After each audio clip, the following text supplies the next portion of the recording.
This is a video of the aftermath of a strike in the al-Shati refugee camp in Gaza. According to journalists working for CNN, the attack came during intense Israeli bombing Sunday night. The IDF has not commented on the incident. United Nations officials today said 70% of people in the Gaza Strip are displaced, many living in conditions a statement called, quote, inhumane. The Secretary General said that Gaza is becoming a, quote, graveyard for children. Israel's ambassador to the UN lashed out at the comments, called for the Secretary General's resignation. Emily Callahan is a nurse, activity manager for Doctors Without Borders, MSF. She was evacuated last Wednesday and arrived back in the U.S. just over the weekend. First of all, how does it feel to be out? A lot of people keep asking me that, and I really don't have a good answer. I obviously have a sense of relief that I'm home and I'm with my family and feel safe for the first time in 26 days. And I'm having a really hard time finding any joy in any of it because me being safe is the result of having to leave people behind. People watching this have seen images from Gaza. They've seen the hospital images. They've seen the horror of children dead, day after day after day after day. I mean, they've seen all the images. But to actually be there and to experience it, you're experiencing all these things which a camera can never capture. So could you just talk a little bit about when you close your eyes at night, what is it you think about now? I think the answer to that question, I'll start at KYTC, which was, we were relocated about 5 times over the course of 26 days due to security concerns. And one of the places we wound up was the Khan Yunis training center. We call it KYTC. That's when people had evacuated to the south. So you were in the south of Gaza at that point. Yes, when we went to below Wadi Gaza line. And by the time we left there were 35,000 internally displaced people living alongside us. There were children with just massive burns down their faces, down their necks, all over their limbs. And because the hospitals are so overwhelmed, they are being discharged immediately after, and they're being discharged to these camps with no access to running water. There's 50,000 people at that camp now and 4 toilets. They're given 2 hours of water every 12 hours. There's 4 toilets for 50,000 people. Yes.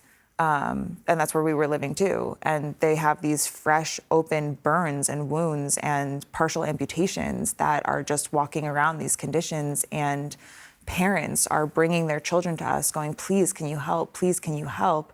And we have no supplies. When in situations where there are tens of thousands of people and it is a war and people can't feed their kids, things get strange very fast and things get tough very, very fast and people turn on each other. You saw that up close. At KYTC, the reason we had to leave was because we were starting to be harassed. Desperate people who are losing loved ones right and left are angry. And they would point at me and scream American walking past. And at that point, we had no idea what was coming in the next few days. And they would yell things in Hebrew to see if we were Israeli. They accused our national staff of either being traitors or said, you're pretending to be Arab. We know that you're just pretending to be Arab. Stop lying to us. And our staff had to defend themselves. And we said to them over and over again, you don't have to stay. We understand if you want to leave us. And they said, you are family too, and we're not going anywhere. Your staff, the Palestinians who worked for MSF, or Doctors Without Borders, were concerned about your safety. We would have died within a week without them. They are the only reason we are alive. It's incredible that this took so long to get Americans, sick people, start to move through that Rafah border crossing. It's inexplicable. And we were desperate. We did a calorie count at one point based on our supplies and figured out that if all of us, there's 50 people with us living in a parking lot now, only ate 700 calories a day, if that's all we had 2 days of food left, and that's it. And our national staff took off. We had no cell service at that point, so we had no idea what had happened to them. There's bombs going off all around us because there's no safe place in Gaza. Even getting through that Rafah border crossing, what was that like? They didn't leave our side for a second. You're the national staff. The national because staff. They feared for your safety, even at the border crossing. They made sure they were standing between us and desperate people. They made sure that they were talking to every official that they could find, trying to push us through, trying to get us on the bus, trying to get us out. And we're standing there and we're watching these incredible men who have sacrificed everything for us, who have sacrificed time with their families, their own physical safety, their own water supply they were giving to us. And we're watching them fight to get us across the border, knowing that we were not bringing them with us. And they didn't waver. Ibrahim was right in the front with our passports, fighting so hard to get us on. And we get to Arish that night and find out his parents are dead. They were losing family members and friends. You said if it wasn't for your national staff, you think you would have been killed by people who were just desperate. We either would have starved to death or run out of water. They were the ones that negotiated all of that. Gaza's a small city, so everyone knows everyone, and they would call in favors and call their friends and say, who do you know that has food? Who do you know that's open? Where can we get this? And they would drive all over the place to find water. And when we ran out of bottled water in Gaza, they were the ones that were able to figure out that the water truck was coming here at these times, and oh, I know this guy has a grocery store and they still have power sometimes. I think I can probably get something from them. Like when I say we would have starved to death without them, I'm not exaggerating. And in the moments of absolute desperation of civilians, they were steadfast and calm and just talked to them and said, these people are also in the same boat that you are. They have no supplies. They also have no food and water. They are also sleeping outside on the concrete, and did it in such a beautiful way that they were able to talk them down with love and kindness. There was no violence in their heart, and it calmed everyone around them down as well. Would you go back to Gaza? In a heartbeat, in an absolute heartbeat. My heart is in Gaza. It will stay in Gaza.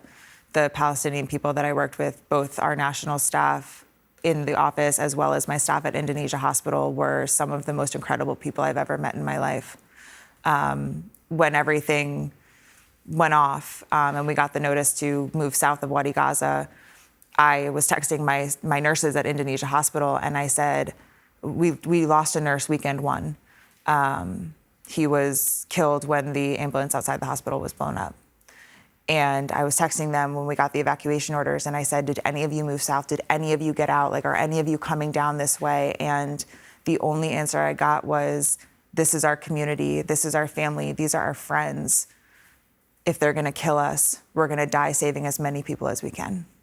And I said, if I can ever have an ounce of the heart that you have, I will die a happy person. They were incredible. I would like to send out a reminder that there are civilians seeking shelter there, and that my doctors and nurses didn't leave out of loyalty to their community.